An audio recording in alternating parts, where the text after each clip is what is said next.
This is Cashmore Park Farm near Portland in Western Victoria.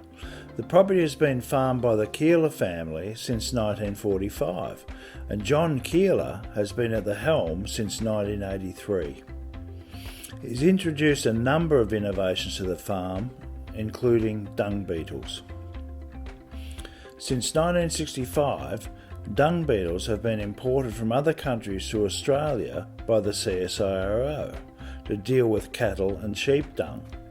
Today, the 25 imported species are increasingly valued as soil improvers. Not only do they bury manure in the soil, they also break it up, creating tunnels which encourage plant roots and worms. Their behaviour also improves water quality and filtration, increases available pasture area, reduces pest species including intestinal worms, and sequesters carbon. John has introduced over 11,000 beetles since 2008. If you have a little think on our farm and do some fairly back-of-the-envelope calculations, they are that if you've simply got 10,000 animals, sheep on the place, and they're putting out 2.5 to 3 kilograms of dung per day, there's somewhere like 30,000 kilograms of dung per day, 30 tonnes landing on the farm. And in our peak spring times, it's more like 45 with all the lambs on. So it's an enormous amount of dung that just lies there. If you have a $100,000 fertiliser bill every year, which has grown considerably, and you put $600 or $700 into dung beetles, it doesn't seem to be very much if you try and justify its use. You just go, I've got to have a go at this, I've got to have a go at this, and you've just got to keep at it. Taurus would have been here. Research work says that it came into Australia in 1975. It's been a beetle that's always been very prevalent, that you would see in the February period, and because of its action being a shredder, you would see a cow pat or some sheep manure, and it was always very, very noticeable. The other one was Onthophagus mniszechi, which is a native that's not meant to really do much, but in our environment it has been very important. Its history is that it shouldn't actually be here because they think that it's a survivor of the megafauna because it hasn't really got a species that it's actually attached to. All herbivores have got dung beetles associated with them. However, if there's no large herbivores for mniszechi, how has it managed to survive and hang on? So they think it's sort of a remnant from the megafauna that was here, but it's been a great beetle for us, yeah. If we put new dung beetles into an area, we make sure that we don't put any insecticides in that area to try and give them every chance to get established, because you're going to have to give something to get something. I guess really that's about all we've done. The dung beetle numbers have seemed to be certainly quite stable. I think we've lost other insects, but I don't believe we've lost any dung beetles. Things probably never quite go to plan. Some of our early work we were evaluating the breeding success of Onthophagus vacca in some of the trial situations, and they certainly didn't breed as well as we would have hoped, and that was done right across the country, and they've been successful in areas and not successful in others for different reasons. I still think that's a success because as long as we can get them established in the country, I then have the opportunity to go into another area and pick some beetles up that perhaps are more adapted to the Australian environment and then use them on our farm in the future. And we do know that they do move across the landscape. They're all got different times of the day, different ultraviolet light strengths they move through. Some move through darkness. They don't like moving through trees because there's birds near trees. So they're all very different in how they operate. Some only move for a few minutes each day and then become stationary. I don't think there's any issue with them leaving the property. I'd like to have an environment good enough where they wish to stay. I think if they're on your property and they left, you probably just need to fix your property so they come to you.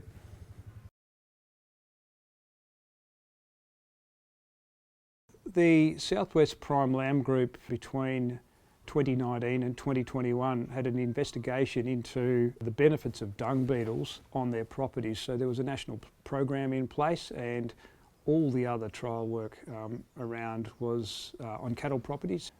The first part of the trial involved finding what we had on our properties, and so there were 4 properties in the first part and there was 4 properties on the second part, and that involved putting some sheep manure in a little bag, putting it on top of a mesh tray over some water, and then once a month for 12 months collecting the beetles and getting them identified. So that happened on 4 properties for a year, and then happened on another 4 properties. Across that, we basically mapped the species that we had, their numbers, and also the time of the years that they were active, which then gives us an idea if we've got any gaps where we'd like some more species, or also if the species we've got, if we could have bigger numbers of them, if they could be more useful in burying dung. So just to recap, the beetle survey was run between June 2019 and November 2021 across 7 farms in southwest Victoria. 12 beetle species were found, 8 introduced and 4 native. 90% of beetles trapped at Cashmore were Onthophagus taurus.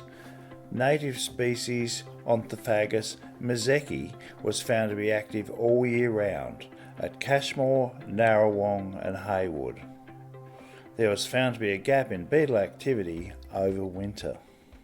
Here we were lucky enough to find that we had 9 species. In the area, our immediate area up to 100 kilometres away, we found that we had 12 species. So that was quite a good result from what I understand. It's always nice if you can have about 10 species on a property. The second part of the trial involved the value of incorporating dung into the soil and what that did to soil nutrients. So on 4 properties we set out little trial sites that had like a 500 by half metre by half metre square box with some shade cloth over the top of it, and we had 3 experiments where we had a control with no dung, so just basically the pasture there. The second one was just dung only, and the third one was dung and beetles. And so what we wanted to do was to see if the beetles would incorporate that dung into the ground and what it did to the soil fertility. Bubis bison were introduced at about 15 beetles in each of those little boxes for a period of time, and then they were seen to incorporate that dung down into the ground. We then came through after that and took soil tests at depths of 0 to 30 centimetres and 30 to 60 centimetres, and also 0 to 10 centimetres to see what had occurred. And the results indicate that we were getting quite a big increase in phosphorus and also potash deeper down into the soil profile. In the soil improvement trials, which took place in 2019, 15 plots of 50 by 50 centimetres were set up. 5 of these included 15 pairs of Bubis bison beetles with 4.5 kilograms of dung added over 10 weeks. Results showed that with the inclusion of beetles, potassium and phosphorus were found at much deeper levels than the control plots. This was especially true of the phosphorus, which showed a 10-fold increase in depth. In the phosphorus situation, it was to the value of about $650 a hectare, and in the potash, I guess an economic analysis was from about $200 to $370 a hectare before spreading. So the beetles were certainly adding value on a farm basis on an area if you can incorporate your dung quickly.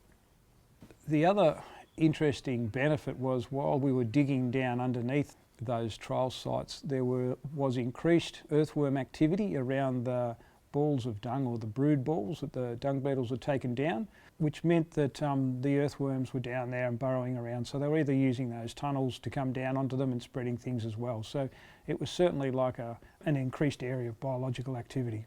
On our farm, we actually happened to be in a sandy environment, and unfortunately, Bubis bison certainly breed, or they actually bury dung in sand, but then the larvae don't hatch very well out of sand. So it would have been nice if we could have had them in a clay environment, where they seem to do a lot better, the larvae, when they're hatching out of a clay environment.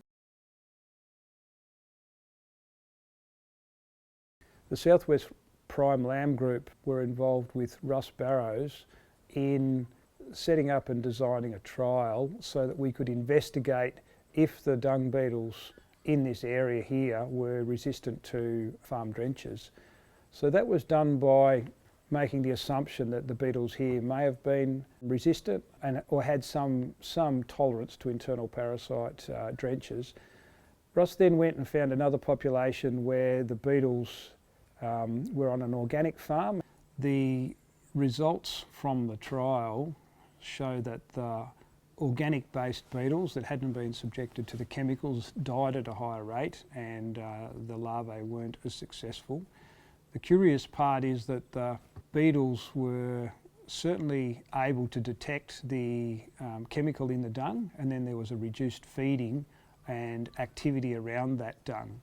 However, they then managed to make brood balls and lay, but still the trend shows the fact that there is some resistance. The beetles here have got some resistance to through the chemical, the abamectin, in the dung. One of the interesting results from the Russ Burrows experiment was the fact that the beetles, when they were forced to feed on dung that's got sheep drench in it, it actually stimulated their breeding.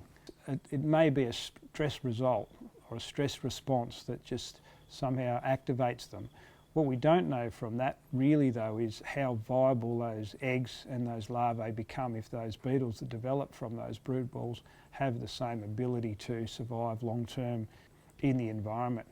You would suspect that if some of them did, they may have the ability to confer chemical resistance to their offspring, which is perhaps what we need. The drench tolerance experiments run over 8 weeks between October 2022 and March 2023, using 2 groups of 10 Taurus beetles, exposed to various levels of abamectin LV and/or Combitac.